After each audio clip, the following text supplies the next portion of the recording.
zaburi nshya. Haleluya. Ndabasuje mu izina rya Yesu. Nitwa Iyakabumbye Etienne. Nkaba ndi pasiteri mukuru w'itorero. Nkorera umurimo w'Imana muri ADPR muri paruwasi ya Rundoyi mu itorero rya Gasovu. Ni mu karere ka Rutsiro, akaba ari mu ntara y'Uburengerazuba. Mu minsi itambutse paruwasi yacu yari ya Gasovu, ariko impinduka zaje kubaho, udusigaye tubarizwa muri paruwase ya Rundoyi. Imana ihabwa icyubahiro. Nkaba rero ndi umugabo ndubatse, mfite umufasha, nkagira n'abana 6, kandi ndashima Imana ko iturindiye mu buntu bwayo. Uyu munsi wa none nkaba nifuje kuganira namwe ijambo ry'Imana iboneka mu gitabo cy'Ibyakozwe n'Intumwa, igice cya 13, umurongo wa 42 na 43. Actes des Apôtres chapitre 13 versets 42 et 43.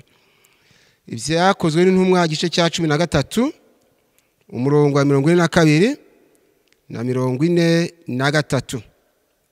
Handitswe iri jambo ngo bagisohoka barabinginga ngo bazongere kubabwira ayo magambo ku isabato ikurikiyeho.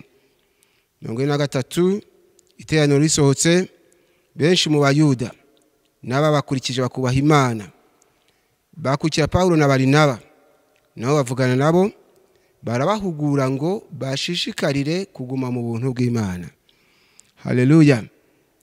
Intego mfite rero iravuga ngo tugume mu buntu bw'Imana. Ijambo ry'Imana turarisomye, yatubwiye ngo bagisohoka barabinginga ngo bazongere kubabwira ayo magambo ku isabato ikurikiyeho. 43 ngo iteraniro risohotse, benshi mu Bayuda n'ababakurikije bakubaha Imana bakurikira Pawulo na Barinaba, nabo bavugana nabo, barabahugura ngo bashishikarire kuguma mu buntu bw'Imana. Nk'uko mbabwiye, intego yanjye iravuga ngo tugume mu buntu bw'Imana. Ariko mbere yuko nakomeza n'intego, ndagira ngo mbanze nsenga Imana kugira ngo ize mu ruhande rwanjye, kuko njye ubwanjye ntacyo navuga ngo gifasha abanyumva, ariko umwuka wera w'Imana abanye nanjye, imitima y'abantu yahembuka. Dusenga Imana. Imana Data twese uhoraho, mu izina rya Yesu ndagushimira iri jambo ukunze ko nsoma, nk'imbaraga n'ubwenge biguturutseho, kugira ngo ndisobanure nyobowe n'umwuka wera, ribashe kubaka abanyumva, ndetse abantu barusheho guhindurwa naryo, nanjye ubwanjye urivuga unshoboze Imana kugendana nawe kugeza ku munsi wo kubona ibyasezeranijwe. Urakoze kurabana nanjye kuva ntangiye kugeza nsoje, nkabona ukuboko kwawe. Ndagushimira ko byumvise nibuko ushaka, senze nizeye mu izina rya Yesu, amen. Ijambo ry'Imana tumaze kurisoma ryatubwiye ngo bagisohoka barabinginga. Iryo jambo ngo bagisohoka barabinginga, en langue française nous disons, lorsqu'ils sortirent, on repria de parler. Le sabbat suivant, c'est la même chose. Et à récit de l'assemblée, beaucoup de Juifs et de prosélytes pieux suivirent Paul et Barnabas qui s'entretinrent avec eux et les exhortèrent à rester attachés à la grâce de Dieu. Nuko mu Gifaransa ugasanga ni ijambo rivuga ngo mu gihe bari basohotse ngo barabasaba cyangwa barabinginga ngo ku isabato ikurikiye bazababwira ibihuje n'ibyo bababwiye. Uriya murongo wa 43 ngo iteraniro risohotse, benshi mu Bayuda n'ababakurikije bakubaha Imana bakurikira Pawulo na Barinaba, barabahugura ngo ukurikije Igifaransa ngo bizirike à rester attaché à la grâce de Dieu, ngo basaba kubaho baziritswe n'ubuntu bw'Imana cyangwa se bikomeje ku buntu bw'Imana. Nuko mu Kinyarwanda ijambo ry'Imana tubwiye ngo bagisohoka barabinginga ngo bazongere kubabwira ayo magambo ku isabato ikurikiyeho. Mbese ni nk'uko umuntu yakumva ijambo ry'Imana ryamufashije akavuga ati icyaduha andi materaniro tuzagira iri jambo bakazongera bakaritwigisha. Pawulo na Barinaba bumvise icyifuzo cy'abakristo baravuga ati igikenewe ni iki, ngo barabahugura ngo bashishikarire kuguma mu buntu bw'Imana. Mbese ni nkaho babwiye ati igikenewe si uko dusubira mu byo twavuze, ahubwo igikenewe ni uko muguma mu buntu bw'Imana. Iri jambo ryo kuguma mu buntu bw'Imana ni ijambo rikomeye cyane dusabwa kwitaho cyane. Ubundi buntu bw'Imana abantu benshi bakunda kubujyamo, ariko ikibazo ababugumamo ni bangahe? Ko twageze mu buntu bw'Imana, mbese ahari dufite n'ubushobozi bwo kubugumamo? Iri ni ijambo ngira ngo dutekerezeho, ngo barabahugura ngo bashishikarire kuguma mu buntu bw'Imana. Birashoboka ko wenda Pawulo na Barinaba barebye basanga abantu bamaze kwinjira mu buntu bw'Imana nibyo, ariko bamaze kubitegereza bati hari intambwe mugomba gutera yo kubugumamo. Ko birashoboka ko umuntu akizwa none ejo ukumva ntagikizwa, bigaragara ngo ubuntu bw'Imana yabuvuyemo. Ejo ukumva ngo yabaye indaya, yabaye umujura, ni umwicanyi, kubera ko ubuntu bw'Imana ntabwo yabugumyemo, yari yabugezemo ariko ntiyabugumamo. None ijambo ry'Imana riradushishikariza kuguma mu buntu bw'Imana. Imana ishimwe cyane. Mbese ubuntu bw'Imana tubugumyemo byatanga iki? Kuko ni ngombwa ngo turebere impamvu dushishikarizwa kuguma mu buntu bw'Imana. Ndibuka hariya nagiye muyerekwa ari ku itariki 12 z'ukwezi kwa 8 2012, hakaba hari ku cyumweru njya muyerekwa ijwi ry'Imana riramvugisha inshuro zigera kuri 4, rivuga ijambo rimwe riti rero ahantu uzajya kuvuga ubutumwa, aho uzagera uzabwira itorero ngo ubuntu bw'Imana we muri mwe. Nuko iryo jwi ringeraho inshuro zigera kuri 4 risubira mu iryo jambo ngo ahantu uzajya itorero uzaribwire ngo ubuntu bw'Imana we muri mwe. Nuko byumvikana ngo iyo ubuntu bw'Imana bwatubayemo natwe tububamo. Nuko nzakwibaza mvuye muyerekwa, ariko se kubera ikiri jambo Imana irimbwa inshuro zigera kuri 4 isubiramo, ese ntabwo yumvaga ko ndi kubyumva ko abantu basabwa ko ubuntu bw'Imana bubabamo? Nuko numva nanjye nihaye igisubizo, ataruvuga ngo ni ijwi ry'Imana numvise, numva nihaye igisubizo. Ntibirashoboka ko Imana yabonye ko nibivuga rimwe njyewe nta gaciro ndaza kubiha, ihitamo kumbwira inshuro izigera kuri 4 ndetse menya zarengaga. Ariko ibi bivuga inshuro nyinshi gira ngo menya agaciro ko kuguma mu buntu bwayo, cyangwa se ko gutunga ubuntu bwayo. Kuko hari aho ryarangiye ngo ubabwire ngo ubuntu bw'Imana we muri mwe. Ubundi ubuntu bw'Imana nkuko mbagwe bwatubayemo natwe tububamo, kuko Yesu yaravuze hariya muri Yohana ubutumwa bwiza gice cya 15 umurongo wa 7 ngo nimuguma muri nge nanjye nkaguma muri mwe. Urumva ko iyo Yesu tumugumyemo nawe tugumamo. Haleluya. Ngo nimuguma muri nge nanjye nkaguma muri mwe, musabe icyo mushaka cyose muzagihabwa. Maze rero kwibaza ntyo n'igisubizo nkibonye, nzakwibaza ntese none nimpagara imbere y'abantu nkababwira ngo ubuntu bw'Imana we muri mwe, ese ahari nibambaza batese tuzabwirwa n'iki ku buntu bw'Imana butuyimo, nzabasubiza ngo iki? Numva ngize icyo kibazo gusa ntaratanga igisubizo. Naje kubona najya manze mbabwire abari kunyumva n'abandeba, mbamenyeshe ko twahamagawe n'Imana imwe, ariko imihamagaro yacu yo ikabitandukanye. Imihamagaro yacu iratandukanye nubwo twahamagawe n'Imana imwe. Imana imwe niyo yaduhamagaye nibyo, ariko iduhamagara mu buryo butandukanye. Ariyo mpamvu mubona musurwa n'abakozi b'Imana benshi batandukanye, umwe akabaganiriza akora hirya no hino, undi akabaganiriza hamwe. Burya bose ni abakozi b'Imana, umurimo wabo niba ukora neza bazawuhemberwa. Ku ruhande rwanjye nagiriye ubuntu ndi muto, natangiye kumva ijwi ry'Imana muri 68. Nari imaze imyaka 7 mvutse, cyo gihe nabanaga na nyogokuru byara mama, kubera ko nabaye imfubyi maze ukwezi kumwe mvutse nibundi. Ariko Imana se w'imfubyi ikunda kombaho igira ngo nzayikorere. Imana idufashe cyane.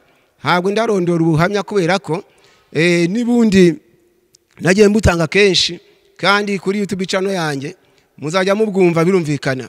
Ariko iyo nshaka kuvuga ni iki ngiki, nuko ngewe iyo mpagaze imbere y'abantu umwanya munini cyane utabo kubahanga amaso, nubwo nshishamo nkareba uko bakurikira, ariko umwanya munini cyane ntubo kubahanga amaso, kandi suko ntareba ahubwo ni ya mihamagaro mbabwiye itandukanye. Iyo maze kumva ijambo ry'intego rinje mu mutima ndarisoma, nyuma yo kurisoma muri gihe agasigara mu ndi murimo gusenga Imana, nyigisha inama ntese Mana iri jambo kugira ngo rirusheho gufasha abantu ndarisobanura nte cyagende kugisha Uwiteka inama. Nibwo ushobora kubona mbombitse amaso, ni nabwo ushobora kumva mvuze ngo dusomaha ntarambuye Bibiliya ntibigutangaze, ku Mana byose birashoboka. Nibwo ushobora kumva mvuze ni ku munsi y'unuyu Imana yamishurire gutya, ye ni Imana yabyishakiye, nta ruhare nabigizemo, ni ubushake bw'Imana ihamagara, kandi kuva ari Imana yabyishakiye ni nayo ikwiye guhabwa icyubahiro. Imana ishimwe cyane. Nari ndi kugira ngo abanteze amatwi cyangwa se abazambona hatagira uzibaza tese kuki acishamo ntaturebe, ngerageje kubasobanura uko nshobojwe. Imana gusa bashoze kumva icyo yagambire kubagezaho binyuze muri nge. Dusomye ijambo ngo bagisohoka barabinginga ngo bazongere kubabwira ayo magambo ku isabato ikurikiyeho. Iryo jambo warikurikiranye mu Gifaransa aho twasanze rivuga ngo lorsqu'ils sortirent on reprit de parler le sabbat suivant sur les mêmes choses. Iryo jambo ngo lorsqu'ils sortirent on reprit de parler le sabbat suivant sur les mêmes choses.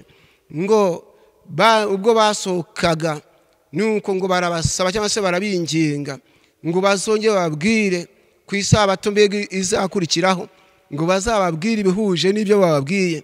Nuko uriya murongo wa 13 aho twasomye Arisi de rassembler beaucoup de juifs et des prosélytes pieux suivirent Paul et Barnabas qui s'entretenaient avec eux et les exhortèrent à rester attachés à la grâce de Dieu.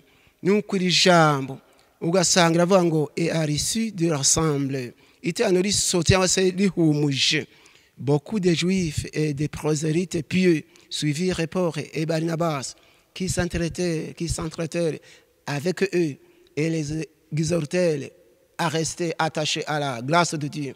Nuko maze ngo bakurikira Paulo na Barnaba nabo bavugana nabo cyangwa se barabahugura ngo bashishikariye cyangwa bizirike bikomeze mu buntu bw'Imana. Uyu munsi wa none Imana irashaka ko ubuntu bw'Imana twinjiyemo, irashaka ko tubugumamo. Iyo tugumye mu buntu bw'Imana bigenda gute? Bitanga musaruro ki? Iyo abantu batajarajaye nicyo bishatse kuvuga, iyo abantu batihanye ngo basubire mu byo baretse, iyo abantu baretse gusambana bakazinuka ubusambanyi, iyo abantu baretse ishyari bakarizinuka burundu, abantu bakareka ibisindisha maze bakabizinuka burundu bakaba abana b'Imana kugeza kugupfa kwabo, bitanga musaruro ki? Iyo dusomye ijambo ry'Imana mu butumwa bwiza uko bwanditswe na Yohana igice cya 15 umurongo wa 5, Yesu aravuga ati umuntu wese ati ninjye muzabibu namwe muri amashami. Niko Yesu avuga ati ninjye muzabibu namwe muri amashami. Ati umuntu wese uguma muri nge, umuntu uguma muri nge nanjye nkaguma muri we, uwo niwe wera imbuto nyinshi, kuko ari ntacyo muwasha gukora mutamfite. Urumva akamaro ko kuguma mu buntu bw'Imana. Iyo twagumye mu buntu bw'Imana bisobanura ngo tuba twagumye muri Yesu, tuba twafashe umwanzuro kwihana kwacu nikubemo gukina dukina n'ibyaha buri kanya, ahubwo tukihana ibyaha tukabizinuka burundu. Muririmbyi ni waje kuririmba wa 38 mu gushimisha araririmba ati umurika hatabona aho umwijima uba, ariko abavuga ijambo ngendereye ati umutima ukangutse uzinutswe icyaha, umutima ukangutse uzinutswe icyaha, umutima mbega uzinutswe ikibi ku buryo ntihana icyaha ngo mukanya numve ndashaka kugisubiramo, ahubwo Imana ngo impe umutima ukangutse wo kuzinuka icyaha. Muntu nteze amatwi Imana umutima ukangutse uzinutswe icyaha, uzinutswe ubusinzi, uzinutswe ubusambanyi, uzinutswe ubwicanyi, uzinutswe agasuzuguro, umutima uzinutswe ubujura, umutima ukangutse uzinutswe icyaha. Nuko Yesu aravuga ati ninjye muzabibu namwe muri amashami, atuguma muri jye nanjye nkaguma muri we, uwo niwe wera imbuto nyinshi. Bisobanuye ko tutagumye muri Yesu ntabwo dushobora kwera imbuto, tutagumye mu buntu bw'Imana ntabwo dushobora kwera imbuto. Ariko kugira ngo twere imbuto dusabwa kuguma muri Yesu nawe akaguma muri twe. Imana ihabwe icyubahiro. Tumenye rero ibyiza byo kuguma mu buntu bw'Imana. Ariyo mpamvu Pawulo nawe yashishikarije abari bamuteze amatwi kuguma mu buntu bw'Imana, ngo arabashishikaza we n'Abarinaba ngo abantu nibagume mu buntu bw'Imana. Ikibabaje ariyo mpamvu usanga abantu bamwe batihana bitewe nuko bakingiranywa n'ababanjirije batagumye mu buntu bw'Imana. Iyo babonye uwigeze gukizwa yongeye gusambana bacika intege, bati burya yewe niwashaka yabyihorera naka byaramunaniye. Ariko iyo babona umuntu wihannye yari ruharwa bakabona yaramaramaje, nibwo bavati yo Imana yakijije kanaka nanjye yankiza, Imana yakijije nyirakanaka nanjye yankiza, yakije kanaka wari ndaya, wari umujura, wari umusinzi, wari umwicanye nanjye yankiza. Nuko rero Imana yashaka ko rero abageze mu buntu bw'Imana tubugumamo. Nitumara kubugumamo ngo bizadushoboza kwera imbuto, niko ijambo ry'Imana ritubwiye. Nsubiye kuri rya yerekwa ryo kuri 12 z'ukwezi kwa 8 2012 ari ku cyumweru, ngo uzambwirire itorero ngo ubuntu bw'Imana we muri mwe. Ubuntu bw'Imana we muri mwe. Nagize ikibazo niriye message ninyitanga, abo nyihaye bakambaza bati tuzakora iki cyatuma ubuntu bw'Imana butubamo? Ese niki kizerekana ko dufite ubuntu bw'Imana? Igisubizo naje kukibona mu ijambo ry'Imana nibundi mu gitabo cy'Ibyakozwe n'Intumwa igice cya 6 umurongo wa 8 naje kubona igisubizo cy'umuntu wibaza tese niki nakora ngo nanjye mbe ntunze ubuntu bw'Imana. Ibyakozwe n'Intumwa igice cya 6 umurongo wa 8 Bibiliya atubwira ngo Sitefano wari wuzuye ubuntu bw'Imana n'imbaraga, yakoraga mu bantu ibitangaza n'ibimenyetso bikomeye. Haleluya. Ngo Sitefano wari wuzuye ubuntu bw'Imana. Ntabwo Sitefano yari yuzuye irari, ntabwo yari yuzuye ishyari, ntabwo yari yuzuye ubwibone, ngo yari yuzuye ubuntu bw'Imana n'imbaraga, ngo yakoraga mu bantu ibitangaza n'ibimenyetso bikomeye. Ba Kristo bene data, rero mbabwire ngo kugira ngo ijambo ry'Imana tuvuga ribashe gufasha abantu ndetse rihindura imitima ya benshi, ntibyaterwa nuko twavuze dukanga abantu, suko twavuga tubatera ubwoba, ahubwo keretse kuba twuzuye ubuntu bw'Imana. Nuko dusanze ko Sitefano ngo yari yuzuye ubuntu bw'Imana n'imbaraga, ngo yakoraga mu bantu ibitangaza n'ibimenyetso bikomeye, kubera ko yari yuzuye ubuntu bw'Imana. Kugira ngo ibimenyetso n'ibitangaza bikomeye bigendane natwe, turasabwa kuba tuzuye ubuntu bw'Imana, kugira ngo korari ririmbe abantu bafashwe, ntabwo ari kuririmba iceza, keretse kuririmba yuzuye ubuntu bw'Imana. Ufite amatwi yumva yumve. Bene data, niba dushaka ko abatwumva bahindurwa n'ibyo tuvuga, dusaba Imana itwuzuza ubuntu bwayo. Umurongo wa 15 Ibyakozwe n'Intumwa igice cya 6 umurongo wa 15. Umurongo wa 15 ni nawe uheruka icyo gice. Umurongo wa 15 katubwira ngo ngo abicaye mu rukiko ngo bose bamutumbiriye uwo Sitefano. Nyumva neza, umurongo wa 15 uratwereka umuntu uzi ubuntu bw'Imana uko asa, ishusho ye. Ngo abicaye mu rukiko bose bamutumbiriye babona mu maso ha Sitefano hasa na ha marayika. Umuntu uzi ubuntu bw'Imana ntabwo asa n'indaya, ntabwo asa n'umujura. Uzi ubuntu bw'Imana ngo asa na marayika. Uzi ubuntu bw'Imana ntabwo asa n'umurozi. Uzi ubuntu bw'Imana ntabwo asa n'umunyamahane. Ishusho ye ahubwo ngo yerekana Imana. maze we uranyumvise neza ngo Sitefano wari wuzuye ubuntu bw'Imana n'imbaraga. Haleluya. Ngo yakoraga mu bantu bitangaza n'ibimenyetso bikomeye. Maze wa murongo wa 15 maze gusoma ngo abicaye mu rukiko bose bamutumbiriye babona mu maso ha Sitefano hasa na marayika. Nuko ufite amatwi yumva yumve, wowe unteze amatwi abantu byavuga kusa nande, mbese ufite ishusho yerekana Imana cyangwa ufite ishusho yerekana ubusambanyi? Abantu bavati yewe niyo urebye imvugo ye, imyambarire ye, ubona ari indaya, ubona rwose utamushira amakenga.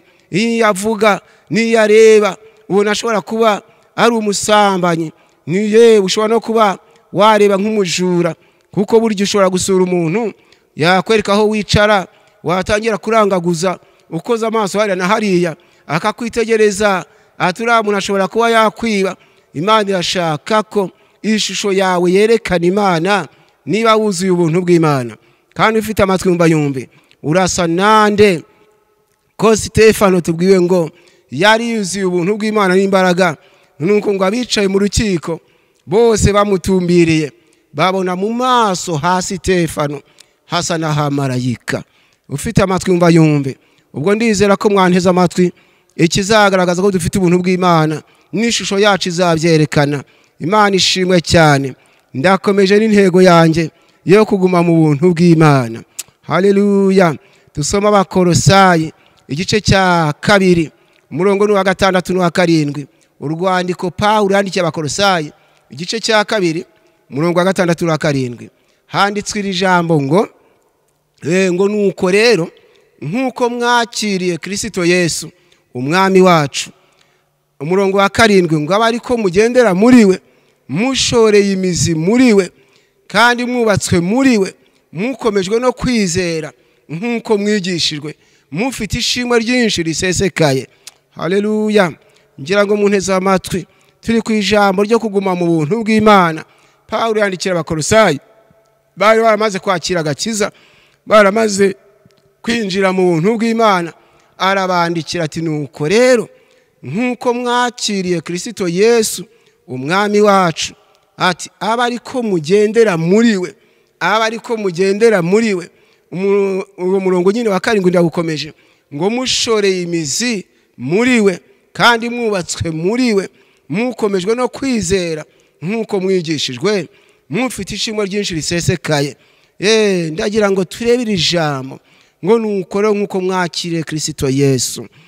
En langue française nous lisons ainsi donc comme vous avez reçu le Seigneur Jésus-Christ, marchant à lui, étant enraciné et fondé à lui, et affermi par la foi d'après les instructions qui vous ont été données, et abondé en acquisition de grâce. Nous, comme vous avez reçu le Seigneur Jésus-Christ, marchez en lui, étant enraciné et fondé en lui, et affermi par la foi d'après les instructions qui vous ont été données, et abondé en acquisition de grâce. Nous, ainsi donc, comme vous avez reçu le Seigneur Jésus-Christ, nous, comme mwakiriye umwami Yesu Kristo, marchez à lui, mugendere muri we, et étant enraciné et fondé à lui, kandi mushoreye imizi munubatswe muri we. Birasaba ko rero muri Yesu arimo dushorera imizi, ariryo jambo kuguma mu buntu bw'Imana, ngo mushoreye imizi muri we. Ndashaka kuvuga ijambo gushora imizi, anariko kuguma mu buntu bw'Imana, gushora imizi. Imana ishimwe cyane. Ngo abariko mugendera muri we mushoreye imizi muri we. Igihe kimwe naje gufungura radio y'inyamahanga, ubwo nafunguraga radio y'inyamahanga, umunyamahanga arigisha muteze amatwi, ndamukurikira maze yigishaga mu Cyongereza, dore ko nagira ubuntu nta mahirwe nagize yo kujya kwiga, ariko ngira amahirwe yo kwigishwa n'Imana. Imana ikunda ko ngira indimi numva ntagiye kuziga, kubera ko ku Mana byose birashoboka, gusa bikorera icyo kugira ngo ikibazo kibi cyayo. Gusa mu gihe nari nkurikiye umuzungu yigisha kuri radio mu cyongereza arigisha ageze hagati nyumva avuze ijambo natinzeho n'uyu munsi ngitekerezaho avuga ijambo ngo no fruit bisobanura ngo nta mizi nta mbuto. Iryo jambo ngo nta mizi nta mbuto, dore ko twabwiwe ngo iyo tugumye muri Yesu nibwo dushobora kwera imbuto. Iyo tugumye muri Yesu nawe akaguma muri twe nibwo dushobora kwera imbuto. Nuko avuze iyo jambo ngo no fruit ngo nta mizi nta mbuto, numva mbitinzeho cyane ndibaza koko nta mizi nta mbuto. Ndareba ariko nawe unteze amatwi uraza gusanga ari byo, kuko uramutse uteye wenda ikinyomoro nuko ntikigishora imizi hasi ugatera igiti cy'ikinyomoro ntiwategereza ko uzabona ibinyomoro cyangwa se imbuto zacyo kitashoye imizi. Uteye umubyare w'insina wagera hasi ntushora imizi ntiwategereza kuzabona igitoki. Nta mizi nta mbuto. Kandi ufite amatwi yumva yumve, mwene data unteze amatwi, nushaka uhanure werekwe uvuge mu ndimi nyinshi, ariko niba nta mizi nta mbuto bazakubonaho. Ubanza ushorera imizi muri Yesu niba ushaka kwera imbuto. Niba ushidikanya kuri iryo jambo, soma Luka igice cya 8 umurongo wa 13. Reba Luka igice cya 8 umurongo wa 13, amagambo yavuzwe n'umwami Yesu avuga ku bantu babuze imizi. Luka igice cya 8 umurongo wa 13 handitswe iri jambo ngo izagwe kukara ngo abone bumva iryo jambo ngo bakaryakirana umunezero cyangwa se bakaryumva banezerewe, ngo ariko ntibagire imizi. Ngo izagwe kukara abone bumva iryo jambo bakaryumva banezerewe. Mu Kinyarwanda bakaryumva banezerewe, uretse ko mu Gifaransa byanditse bakaryakirana ibyishimo. Aho dusoma ngo ceux qui sont sur les rocs, ce sont ceux qui, lorsqu'ils entendent la parole, la reçoivent avec joie. Mais ils n'ont point de la sune. Ils croient pour un temps et ils succombent au moment de la tentation. Nuko mu Gifaransa ngo izo ku rutare, ceux qui sont sur les rocs, ce sont ceux qui, lorsqu'ils entendent la parole, la reçoivent avec joie. Mais ils n'ont point de la sune et ils croient pour un temps et ils succombent au moment de la tentation. Nuko mu Kinyarwanda ngo izo ku rutare, uretse ko muri Bibiliya nyine handitse ngo izagwe kukara, ngo abone bumva ijambo ngo bakaryumva banezerewe, ngo ariko ntibagire imizi. Iri jambo ngo bizera umwanya muto, abatagira imizi bizera umwanya muto. Mu yindi mvugo ntibaguma mu buntu bw'Imana. Bizera umwanya muto, abatagira imizi bizera umwanya muto, ngo maze ibibagerageza byabageraho bagasubira inyuma. Intego yacu ni ukuguma mu buntu bw'Imana. Rero nuko Imana irabisanga abakeneye kuguma mu buntu bwayo basabwa gushora imizi, bagashora imizi muri Yesu. Haleluya. Yesu nawe ati izagwe kukara, ahatabone bumva iryo jambo bakaryakira banezerewe cyangwa bakaryumva banezerewe, maze ngo ariko ntibagire imizi. Ngo bene nk'abo bizera umwanya muto bashobora kumara ukwezi badasambana, nyuma y'ukwezi bagasubira mu busambanyi. Bashobora kumara umwaka batiba, nyuma y'umwaka basubira mu bujura. Bashobora kumara umwaka batanga icyacumi, nyuma y'umwaka gutanga icyacumi kabavamo kubera ko nta mizi. Imana idufashe cyane. Bashobora gusaba imbabazi abagore babo barabaciye inyuma, bati madamu mbabarire, ntaguhemukiye mbabarire, n'Imana imbabarire. Nuko ugasanga wenda umugore aragira agahenge wenda k'amezi 3, ariko nyuma y'amezi 3 ati umugabo yasubiye ku ngeso ye kuko nta mizi. Birumvikana bashobora kwaturira abagabo babo babasaba imbabazi wenda ko babasuzuguye. Umugore ati mutware wanjye naragusuzuguye ariko ngusabye imbabazi, umbabarire n'Imana imbabarire.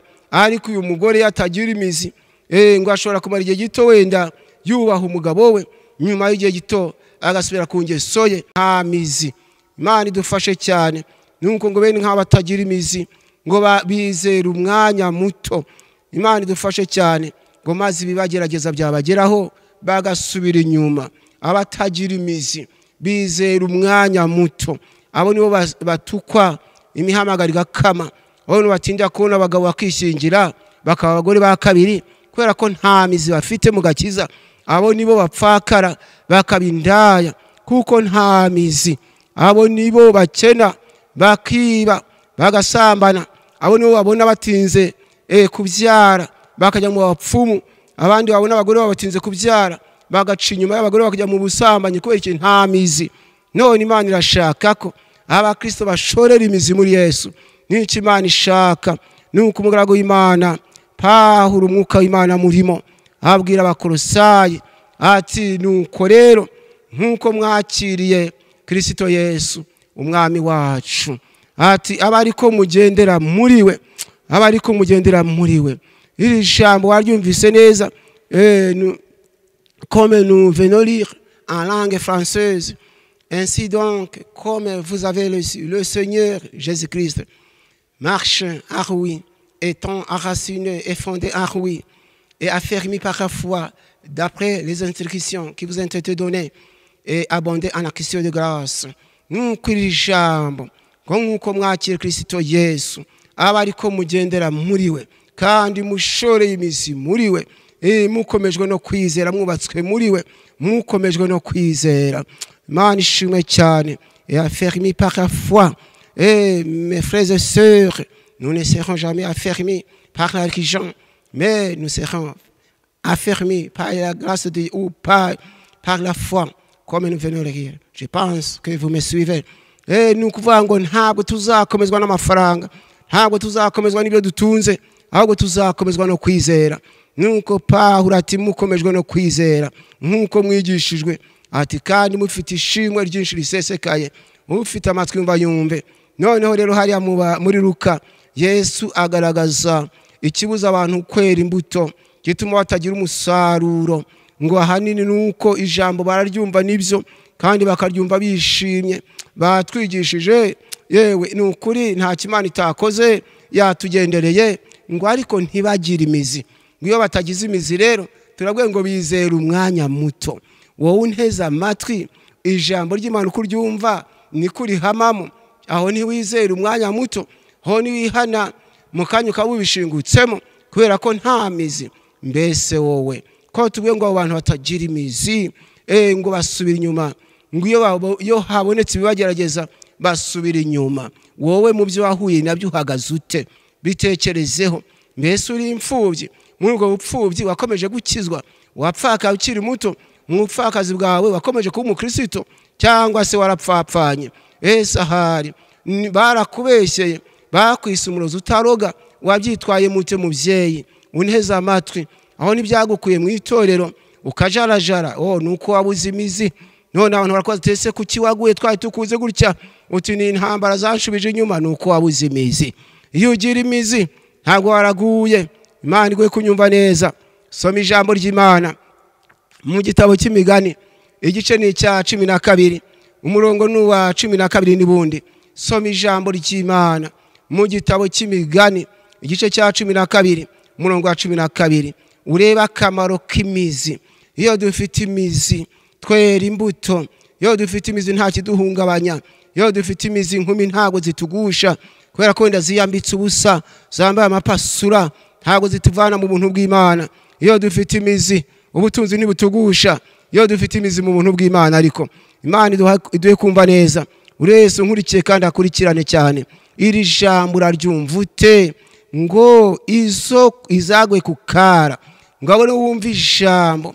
Bibiliya y'Igifaransa yatubwiye ngo ceux qui sont sur les rocs, ce sont ceux qui lorsqu'ils entendent la parole la reçoivent avec joie, mais ils n'ont point de la sune, ils croient point et ils succombent au moment de la tentation.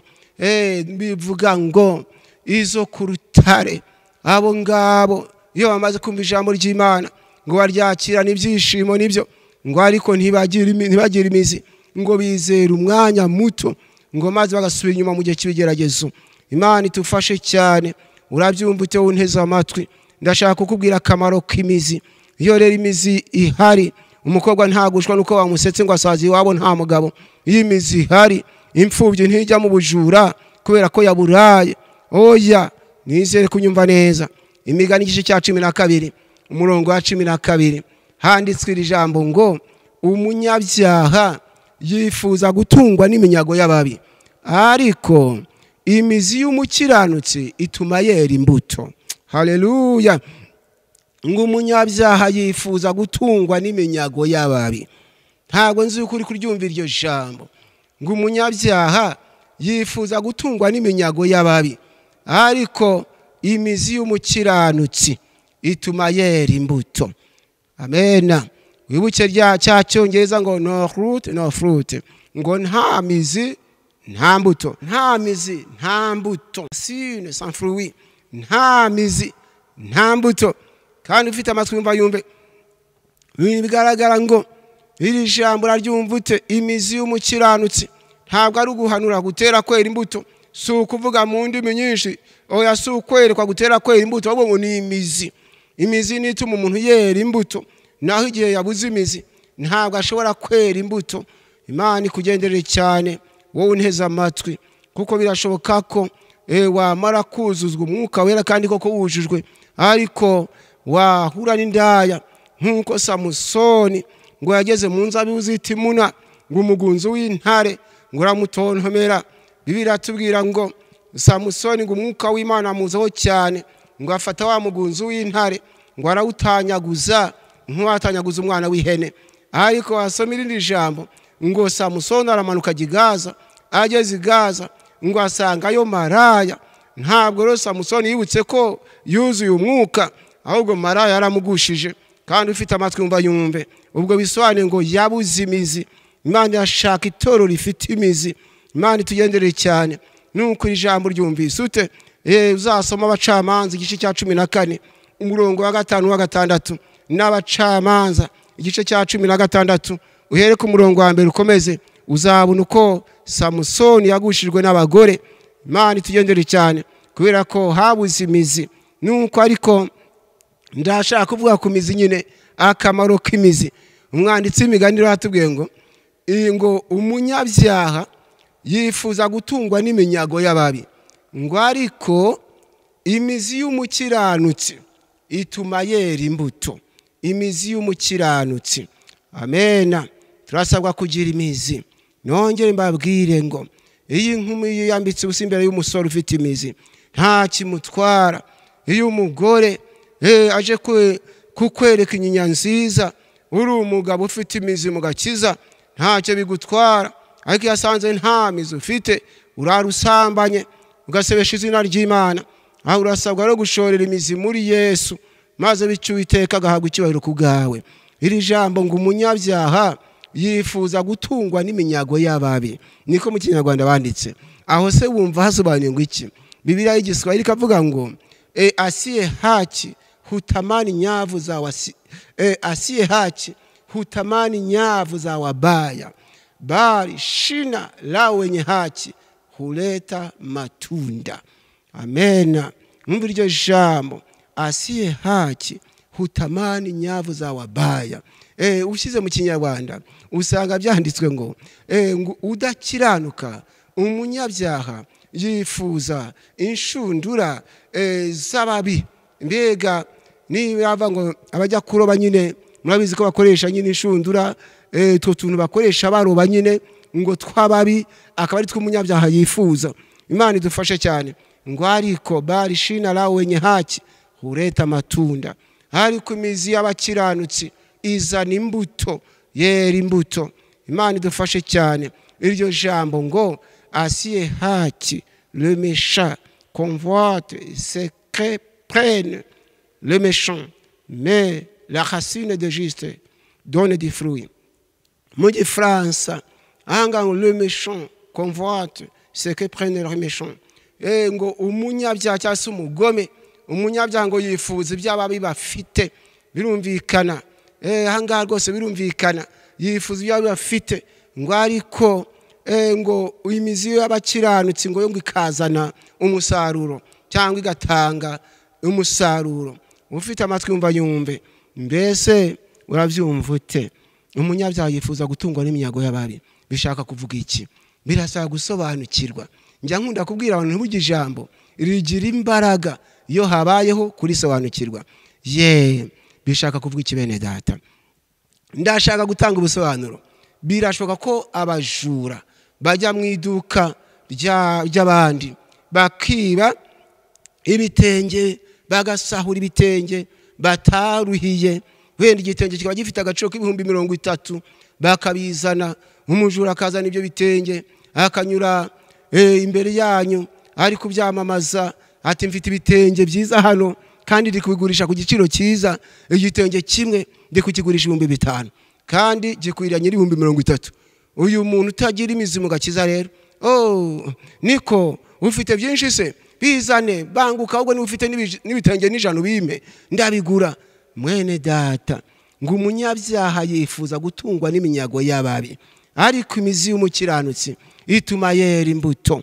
Umuntu akiba amabati y'abandi, kunza tubatse ibati ryari kwiranye wenda n'ibihumbi 10 akarigurisha 1,000 kuko ntiyarivunikiye. Nawe utiyazana bifite yose ndayagura. Uramenye ibyo nibyo abatagira imizi muri Yesu. Imana yashaka ko dushorera imizi muri Kristo. Ejo umuntu atazana inka y'abandi yibye, intama y'abandi, nuko iyo nka ikabikwiranye n'ibihumbi 200 ati ndashaka 20,000, nawe uti ndatomboye. Uramenye ndashaka kukubwira ibyiza byafite imizi n'akaga kabatagira imizi. Ngo umunyabyaha yifuza gutungwa n'iminyago y'ababi, ariko imizi y'umukiranutsi ituma yera imbuto. Akamaro k'imizi rero niko nagira ngo tumenye. Turebe Yesaya igice cya 37 umurongo wa 31. Yesaya, Esaïe chapitre 37 verset 31 et Esaïe 37 verset 31. Iryo jambo Yesaya 37 umurongo wa 31, akamaro k'imizi. Handitswe iri jambo ngo kandi abo mu nzu ya Yuda basigaye bacitse ku icumu bazongera bashora imizi hasi, kandi hejuru bazera imbuto. Haleluya. Nta mizi rwose, nta mbuto.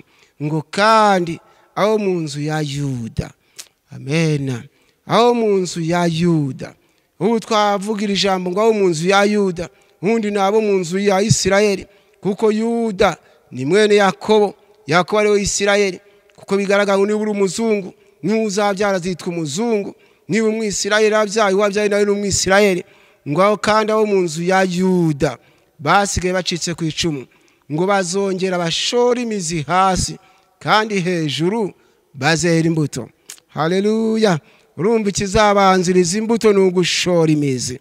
Abo mu nzu ya Yuda basigaye bacitse ku icumu, mu yindi mvuga bacitse ku icumu rya Satani. Abo Satani atakoresheje ibibi, abatakoresheje atajyanye mu buraya, abacitse ku icumu rya Satani ntibajye mu ngeso mbi z'abapagani, bakaba bagihagaze mu buntu bw'Imana. Ngo bazongera bashora imizi hasi, kandi hejuru bazera imbuto. Birumvikana nyine mu yindi mvugo nabarokotse wenda ubwicanyi busanzwe, abo birashoboka, ariko niyo tukijijwe imbaraga za Satani tuba turokotse. Amen. Iyo dukijijwe ibyaha ndetse niko kukuka kwingira kamaro, kuko iyo usomye muri Bibiliya y'Igifaransa iri jambo kandi abo mu nzu ya Yuda basigaye bacitse ku icumu bazongera bashora imizi hasi. Bibiliya y'Igifaransa ibivuga neza ngo ce qui aura été sauvé de la maison de Juda, ce qui sera resté poussera encore de la racine par-dessous et portera des fruits par-dessus. Nuko iri jambo warikurikirana ugasanga yavuga ngo abazaba bakijijwe, ce qui aura été sauvé de la maison de Juda, ce qui sera resté poussera encore de la racine par-dessous et portera des fruits par-dessus. Nuko iri jambo rero ngo abazaba bakijijwe bo mu nzu ya Yuda bakaba basigaye bakijijwe, ngo bazongera bashora imizi hasi, et poussera encore de la racine par-dessous et portera des fruits par-dessus. Ngo bazashora imizi hasi, noneho bazongera bashora imizi hasi, kandi hejuru bazera imbuto. Bivuga ngo Abisirayeli ntibera imbuto kubera ubwoko, ntibera imbuto kubera idini basengeramo, ntibera imbuto kubera icyumweru cyangwa ko Isabato, bera imbuto kubera imizi. Mu yindi mvugo umwisirayeli utagira imizi aba nk'abandi bose, asambana nk'abandi, yiba nk'abandi, yica nk'abandi, umwisirayeli utagira imizaroga nk'abandi, asinda nk'abandi. Nyamara ngo umwisirayeli washoreye imizi muri Yesu, ngo ikizamukubwira ngo hejuru azera imbuto, azamenya agaciro k'umugore niba ari umugabo, azubaha umugabo niba ari umugore, azubaha se na nyina niba ari umusore niba ari umukobwa. Haleluya. Azakunda abagenzi be nk'uko yikunda, azakira abashyitsi abikunze, niko kwera imbuto kuvugwa. Azaba inyangamugayo niba yarashoreye imizi muri Yesu. Nizere ko mu nteze amatwi bene data, Abisirayeli ngo bashoreye imizi muri Yesu, ngo hejuru bazera imbuto. Amadini yacu ntihatuma twera imbuto nta mizi. Yewe umupaneko tutarashorera imizi mu gakiza ntabwo yera imbuto. Amera nk'abandi, asambana nk'abandi, yiba nk'abandi, ashinjanya ibinyoma nk'abandi, yicana nk'abandi. Umugaturika, umudivantisi w'umunsi wa karindwi, umubatisita, asinda nk'abandi, abeshya nk'abandi, yiba nk'abandi, yica nk'abandi. Ariko umunyedini yariyo yose washoreye imizi muri Yesu, ngo kizakurikiraho n'ukwera imbuto. Haleluya. Ngo kandi abo mu nzu ya Yuda basigaye bacitse ku icumu, bazongera bashora imizi hasi, kandi hejuru bazera imbuto. Ufite amatwi umva yumve. Nizere ko tumenya agaciro ko kuguma muri Yesu, ko gushorera imizi mu mwami. Imana itugendere cyane. Gusa ndababwire wenda hari uwambaza tese none, mu gihe umuntu yabuze uko agira yabigenza ate, yakwitwara ate, yakora iki? Imana idufashe cyane. Ndibuka hari ku itariki 23 z'ukwezi kwa gatandatu 2006, hari kuwa gatanu, nibwo Imana yansanze irambwira nzabwira itorero ngo abantu bafite ibibazo ngo ariko akaba bakijijwe, ngo umuntu ufite ikibazo ariko akaba akijijwe, ngo uzamubwire ngo niyisunga imbaraga z'Imana.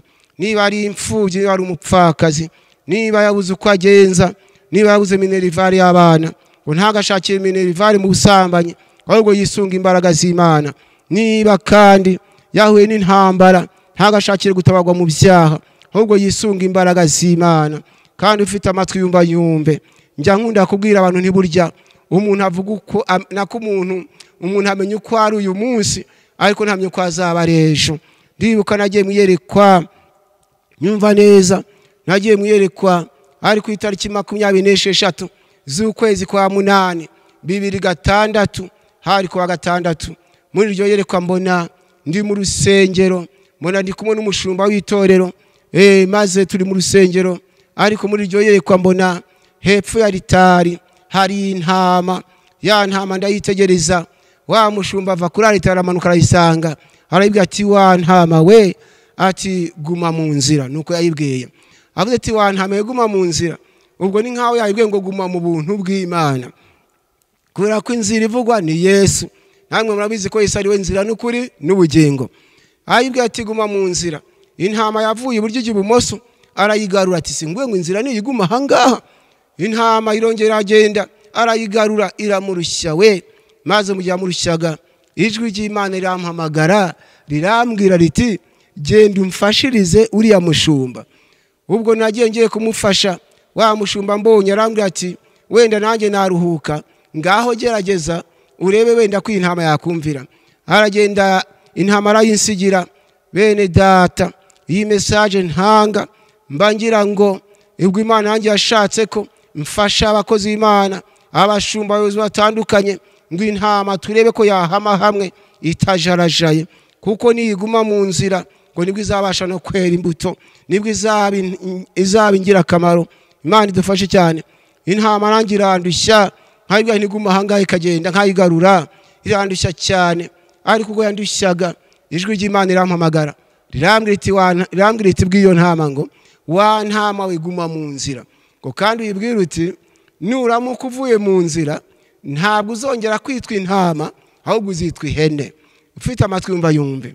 Ba Kristo mu nteze amatwi, bantu mu nyumva, ngo iyi ntama niramuka ivuye mu nzira ntizongera kwitwa intama, ahubwo izitwa ihene, izina rizahinduka. Nibwo usanga abantu batakitwa barokore, barabahimbye utundi tuzina tw'umuvumo, utuzina duteye isoni, kubera ko ntibakiri intama, bahindutse ihene. Imana ikuye kunyumva neza. Nuko muri iryo yerekwa cyakora ndabwirwa ngo intama nyinshi ngo zirguhindurwa ihene n'ubukene.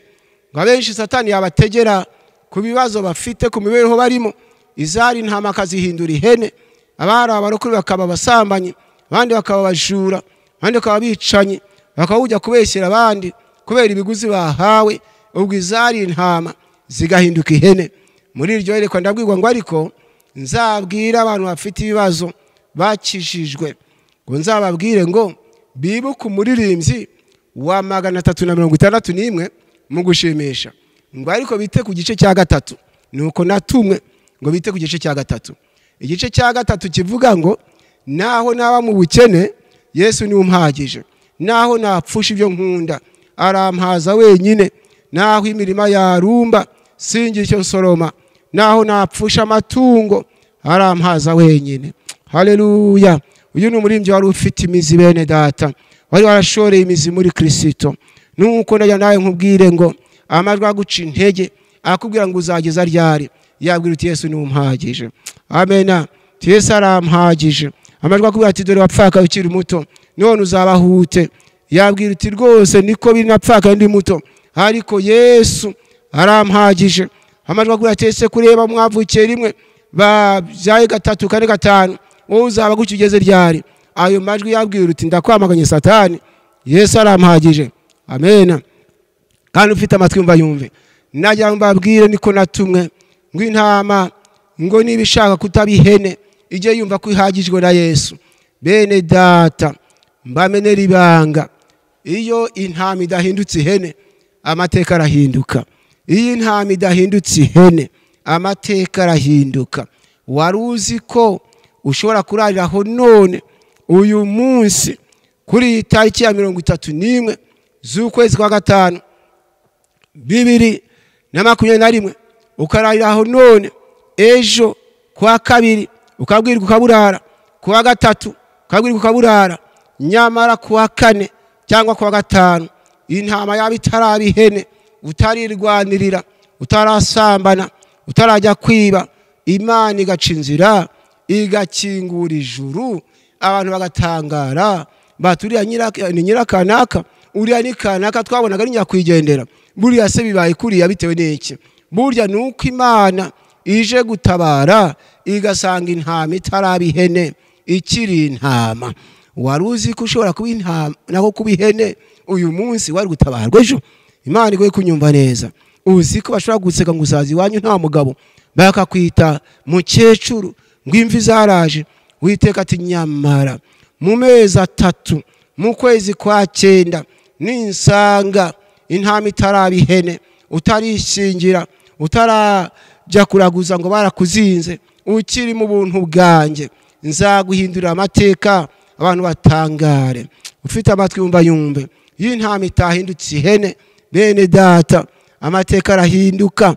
Njya nibuka uburyo Imana yansanze muri 81 nkuko nababwiye nabaye imfubyi maze ukwezi kumwe mvutse, sinagiye mu kurondora, mbaho nari meze nabi muri icyo gihe muri 81 nari maze imyaka 20 nabanaga n'umugabo ufite abagore 2 n'umuhungu wubatse urugo, maze abagore uko ari 2 bakantuma gutashya inkwi n'umukazana wabo wa gatatu, bati mwatugomba kunzanira umutwaro w'inkwi. Ati nanjye umukazana wabo namurutaga n'ubukuru, yari yashatse ari mutoya, ati nanjye igomba kunzanira umutwaro w'inkwi, nkabatahiriza inkwi imitwaro yamara ku 3, maze ibyo kujya byajya gushya, bati cyaya kabumbye nta wagishobora, ikintu kirya ibiryo abantu 5 bariye, bati nta wabivamo. Maze muri icyo gihe numva ngize ikibazo, nibuka ndi muto cyane ngeze mu myaka nk'icumi, mba kwa marume yabonaga ibyo kujya bigiye gushya kareba hantuma ngo nze gusanga barangije kurya, naza ngasanga barangije kurya, yajya kumbwira ati ntugire ikibazo ngurariyaho uzaburya nejo. Kubera ko nari mutoho, iyo numvaga inzara igiye kunyica najyaga mu kijumbure aho bakuye ibijumba, ngatoragura inkondo z'ibijumba ngahekenya. Hakaba n'igihe nagiye kubagara ibishyimbo bya marume, byagera mu masaa 7 cyangwa saa 8 ngasoroma imishogoro mibisi ngahekenya. Umuntu amenya uko ari none ariko ntamye uko azaba rejo. Iyo intama itahindutse ihene amateka arahinduka. Haleluya. Cyama gusa Imana ikamfasha ubuntu bwayo nkabugumamo kugeza ku munsi w'uko nibyasezeranijwe. Nawe nicyo nkwifuriza, intego yacu ni ukuguma mu buntu bw'Imana. Ubwo rero ngeze muri kiriya gihe cy'ubusore numva ngize ikibazo ntese Mana ko kera nkiri muto inzara ajyaga kunyica nkajya gutoragura inkondo z'ibijumba ubundi ngasoroma imishogoro mibisi ntubuse noneho ndamera nte numva ni ikibazo ariko nzakwigira inama nzakwigira inama ntingiye kubwira ababyeyi tubana baje bampa isuka nje njya guhingira abantu ngiye kubaguriza none uzajya uzana ibyo kujya saa sita ari byo iwacu twita uruhembo tuzajya dusangira urwo ruhembo abarirwo ndarira. Naje kubwira abo babyeyi ndashaka ko mwami isuka nkajya njya kuguriza abantu benshi bakaza kunyishyura ari benshi tugahinga ahantu hagaragara. Mbabwiye gutyo bumva ni inyungu zabo ariko nanjye cyari igisubizo cyanjye. None nabangiye guhingira umuntu yazana ibyo kujya saa sita ni mpano ishimwe n'ibindararira nahingira umuntu kane ntuzanyishyure rimwe, uwo mpingiye gatatu nawe uzaze rimwe, uwo mpingiye kabiri nawe uzaze rimwe. Ariko intego nari mfite ikaba yariye ngo wenda iyo mibyizi ndi kubaharira izagituma banyitaho kandi koko niko biri banyitagaho. Bene data umuntu amenye uko ari none ariko ntamenye uko azaba ejo. Maze bari barampaye ikirago cyo kuryamaho n'umwenda wo kwiyorosa babikura ku gitanda nuko ngiye kuryama nsanga ni ibiti gusa ariko bitewe n'imiruho nari narize kuboha ibirago ndi mutoya. Bwake njya gushaka ubwatsi bw'ubukangaga ubwatsi ndabuzana maze mbugejeje aho nabaga abakobwa bankubise amaso suku nseka we bampurwa amenyo bati tuzaba tureba ikirago cyakabumbye. Ibyo gusekwa ntacyo byari bimbwiye ntangira kuboha ikirago nkajya ndakiboha ndi kuririmba indirimbo ya 16 mu gushimisha ngo aba Yesu bishimira izina rye ryiza ribamara imibabaro. Haleluya. Rikabatinyura kirago ndakiboha kirago ndacyuzuza maze kucyuzuza nkajya ndakiryamaho uruhande rumwe nkagikuba urundi nkarwiyorosa nuko ngeze nta munsi ntarushye ntireka mbohe n'ikirago cya kabiri nge ndakiryamaho kimwe nge nkiryamaho kindi nkiyorose maze ntangira ko ikirago cya kabiri nkigejeje hagati. Ndibuka hari umubyeyi witwaga Nyirabikari niba kirose imbizi araza mpitaho ndi kuboha mbona ngira imbabazi arambohera anyusiriza icyo bita umuhiro cyangwa se ingoyi aragenda abantu Imana iguha umugisha. Ikirago mugende ndi kukiboha nkigejeje hagati ijwi ry'Imana ringeraho ya Mana se w'imfubyi ya Mana itwitegereza ikatureba. Amena. Hari ijambo riri mu gitabo cya mbere cy'ingoma igice cya 5 umurongo wa 20 rivuga ngo bakirwana nabo baratabarwa. Abahagari n'abari kumwe nabo bose batangwa mu maboko y'Abarubeni n'Abagadi n'Abamanase kuko batakambiye Imana muri iyo ntambara ikemera guhendahendwa kuko bayiringiye. Haleluya. Ijambo ngo bakirwana nabo baratabarwa. Intama itarahinduka ihene baratabarwa. Ikitonderwa hatabarwa bakirwana ntago hatabarwa baretse urugamba ngo bakirwana nabo baratabarwa. Ntabwo dusabye ngo Imana yaje gutabara batararwana yararetse bararwana. Niba bararwanya ukwezi niba ari umwaka niba ari imyaka 5 simbizi ijambo ry'Imana yatuwe ngo bakirwana nabo baratabarwa. Uzi ko ushobora guhura n'urugamba bakakwita umurozi utaroga Imana iti rwose reka ndebe uko abyitwaramo aramara umwaka amagambo rwose afite imbaraga. Nyuma y'umwaka intama n'ibizaba itarabihene ataragwa atarava mu buntu bw'Imana nzamukuraho igisebo mweke ko ndi Imana itarenganya. Haleluya. Ibyiza nuko Imana izasanga ukirwana intama ikiri intama. Mbese uranyumva neza utarava mu itoro witwaje ngo nabeshyewe n'abakristo dore ko naje kubwirwa muri 83 mu kwezi kwa 9 narabwiwe mwiyerekwa ngo Satani yabonye ko iyo agerageje abakristo akoresheje abapagani ngo yabonye nta mbaraga bigira none ngo yahisemo kujya agerageza abakristo akoresheje abandi bakristo. Cyaje umuntu ari kwivovota sinzongera gutanga na 5 mu rusengero kubona mbeshyirwa n'umuntu dusengana umuntu turimbana kamvuga ibi nibagende bikirizwe. Satani ati nicyo nashakaga ko intama ihinduka ihene ariko wibuke ngo bakirwana nabo baratabarwa. Ngo abahagari n'abari kumwe nabo bose batangwa mu maboko y'Abarubeni n'Abagadi n'Abamanase. Ijambo rikurikiyeho ryiza cyane ngo ngo kuko batakambiye Imana muri iyo ntambara. Ntabwo bakoze ibyaha, ntabwo birwaniriye, batakambiye Imana muri iyo ntambara, ngo yemera guhendahendwa kuko bayirengeye. Haleluya! Yemera guhendahendwa kuko bayirengeye. Intambara ntabwo ari amasasu gusa, intambara ni y'uburyo butandukanye. Bigaragara ngo n'ubukene ni intambara, n'uburwayi n'urugamba. Birashoboka ko Imana ivuga iti nyamara uramara umwaka urwaye, nyuma y'umwaka intama n'ibizaba bitaraba ihene, nzagukiza abantu batangare. Birashoboka ko Imana ivuga iti rwose urahura n'imibereho ikuruhije y'amezi 6, ariko nyuma y'amezi 6 niba intama izaba itaraba ihene, ugikizwa utarateshuka, nzakwereka ko ndi Imana ishobora byose. Nkifurije rero kurwana kigabo. Maze muri iryo yerekwa Imana irambwira iti igihe nari ndi kuboha ikirago mbega nkigejeje hagati, ijwi ry'Imana iransanga rirambwira iti Sitefano, ngo nubwo utagira kirengera, nubwo uri imfubyi, ko utagira shinge na rugero, ngo ariko ni wihangana. Bisobanuye ngo intama nitaba ihene, ngo ni wihangana igihe kizagera nzaguha umufasha ugukwiriye. Umufasha nabwirwaga ni umugore. Muri iryo yerekwa ndavuga nti Imana, ni uko uwo mugore uzampa atazemera ko njya mwita mama, ntiyabare kuzabyemera, ntiyare kuzanda mwita mama. Imana idufashe cyane. Muri icyo gihe mfite umupira umwe n'ikabutura imwe, iyo nabaga ndajya gukorera Imana, kuko nubwo nari ndushye gutyo nakoreraga Imana uko nshobojwe. Iyo nabaga nabonye akanya ko kujya kuvuga ubutumwa, uwo mupira niyo kabutura nabimesaga nijoro nkabikamura cyane kugira ngo ejo nzabijyane byataye amazi. Soma ijambo ry'Imana, Yesaya 49 umurongo wa 23. Reba igitabo cy'umuhanuzi Yesaya igice cya 49 umurongo wa 23. Urebe Imana ikorera indushyi zahanze amaso, izayihanze amaso ntizihinduke ihene mu gihe cy'ibigeragezo. Reba Imana ikora imfubyi zayitumbiriye, abapfakazi bayiringiye, ibyo ikorera abatagira kirengera bayihanze amaso. Yesaya igice cya 49 umurongo wa 23 handitswe iri jambo ngo abami bazakubera baso bakurera, n'abamikazi bazakubera abanyoko bakonsa, bazagupfukamira bubame hasi, barigate umukungugu wo ku birenge byawe. Nawe uzahera kumenye ko ndi Uwiteka, abantegereza ntibazakorwa n'isoni. Haleluya! Iryo jambo ryumvise ute mubyeyi, mwene data unteze amatwi, musore mukobwa, ngo abami bazakubera baso bakurera, n'abamikazi bazakubera abanyoko bakonsa, bazagupfukamira bubame hasi, barigate umukungugu wo ku birenge byawe.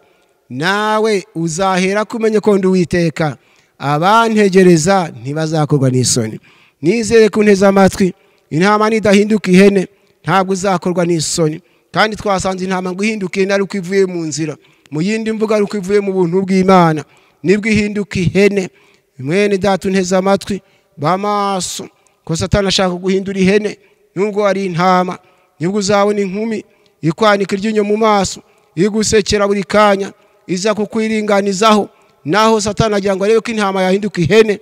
Bamaso bera amaso ubugingo bwawe mugabo, dore ko Imana mpishuriye ku itariki 20 z'ukwezi kwa 2 2018, hari kuwa 2, ijwi ry'Imana ryangezeho rirambwira riti genda umbwira itorero ryose muri rusange uti mube maso, ngo ariko cyane cyane ngubwira abagabo, ngubwire bose muri rusange ngo babe maso, ngo ariko cyane cyane abagabo. Ndajya ngube maso wa mugabo we, ubwo ubona umugore utari uwawe akwiringanizaho, agusekera buri kanya, utabaye maso intama yahinduka ihene. Ubwo rero ubona inkumi iguhamagara na telefone, nuko italo ndi nyirakanaka ndagushaka, ariko umbwire niba umugore wadahari nibwo ndaza. Wibuke ko intego ya Satani no kuguhindura ihene, ariko nuramukubaye maso uzarinda ubugingo bwawe, kuko uzatabarwa ari uko Imana isanze intama ikiri intama. Kandi ufite amatwi umva yumve. Nanjye rero isezerano ry'umufasha ndarihabwa. Imana irambwira iti niwihangana igihe kizagera nzaguha umufasha ugukwiriye. Ikitonderwa, iryo sezerano ry'umufasha narihawe muri 81 ariko ryasohoye muri 95 rimaze imyaka 14 none mfite umufasha n'abana 6 iyo mvuye mu ivuga butumwa nkabona nsohoreye mu rugo rwitwa rwanjye njya nibuka imishogoro mibisi nahekenye nkibuka inkondo z'ibijumba nahekenye yewe hari n'igihe batanze uburenganzira bati yakabumbye ntagira kirengera uzashaka azajya yikubitira naba nicanye n'abandi bana bando ngweriga baravuze ngo tujye twikubitira nta kibazo abagore bakaza kuntera ibice by'amatafari ariko ndashima Imana se w'imfubyi abanye nanjye intama ntihinduka ihene ijambo waryumvise neza ngo abami bazakubera baso bakurera n'abamikazi bazakubera abanyoko bakonsa bazagupfukamira bubame hasi barigate umukungugu wo ku birenge byawe nawe uzaherako umenye ko ndi Uwiteka abantegereza ntibazakorwa n'isoni. Amen. Bibiliya y'Igifaransa ibivuga neza ngo des rois seront enrichis et leurs princes s'enrichissent. Ils se prosterneront devant toi la face contre terre et ils lécheront la poussière de tes pieds et tu sauras que je suis l'Éternel et que ceux qui espèrent en moi ne seront pas confus. Nuko warishyira mu Kinyarwanda ugasanga ngo abami bazakora basubira kugaburira des rois seront enrichis et leurs princes s'enrichissent. Abami bazakora basubira bakugaburira abagore babo bakubanye ko bakugaburira harango bazagupfukamira ils se prosterneront devant toi la face contre terre bazagupfukamira bagwa imbere yawe iri jambo raryumvute. Bibiliya y'Icyongereza yo ikarivuga neza ngo kings shall be your foster fathers and their queens your nursing mothers they shall bow down to you with their faces to the earth and they lick up the dust of your feet. Then you will know that I am the Lord, for they shall not be ashamed to wait for me. Nuko ugasanga banga abami bazakora basoba imbere koko bakurera abami kazi abagore babo ari abami kazi bakoranye ko bakonsa bazagupfukamira. They shall bow down to you bazubara hasi imbere yawe ibyo uzabikorerwa ari uko intama idahindutse ihene. Imana idufashe cyane bene data rero ndabifuriza kuguma mu buntu bw'Imana niyo ntego namvise Imana yanshyizemo kandi ndarangije ndagira ngo mbabwire ijambo rya nyuma tuzubahiriza Imana ikadushoboza kuguma mu buntu bwayo. Dusomerera Abefeso igice cya 6 umurongo wa 13 tuze gusoma no wa 16 maze tubone urwandiko Paulo yandikiye Abefeso igice cya 6 umurongo wa 13 handitswe iri jambo ngo nuko rero mutware intwaro zose z'Imana kugira ngo mubashe gukomera ku munsi mubi kandi murangije byose kugira ngo mubashe guhagarara mudatsinzwe. Imana idufashe cyane. Nuko rero mutware intwaro zose z'Imana kugira ngo mubashe gukomera ku munsi mubi mu yindi mvugo kugira ngo mubashe kuguma mu buntu bw'Imana. Nuko rero mutware intwaro zose z'Imana kugira ngo mubashe gukomera ku munsi mubi kandi murangije byose mubashe guhagarara mudatsinzwe. Umurongo wa 16 ngo ikigeretse kuri ibyo byose ngo kandi ikigeretse kuri ibyo byose mutware kwizera nk'ingabo kuko ariko muzashobora kuzimisha ya myambi ya mubi yose yakumuriro. Haleluya. Ikigeretse kuri ibyo byose mutware kwizera nk'ingabo. Pega mwizere ko hari Imana izabarengera.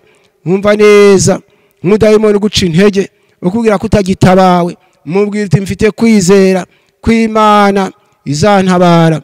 Ngo ikigeretse kuri ibyo byose mutware kwizera nk'ingabo. Haleluya. Ngo kuko ariko muzashobora kuzimisha ya myambi ya mubi yose yakumuriro.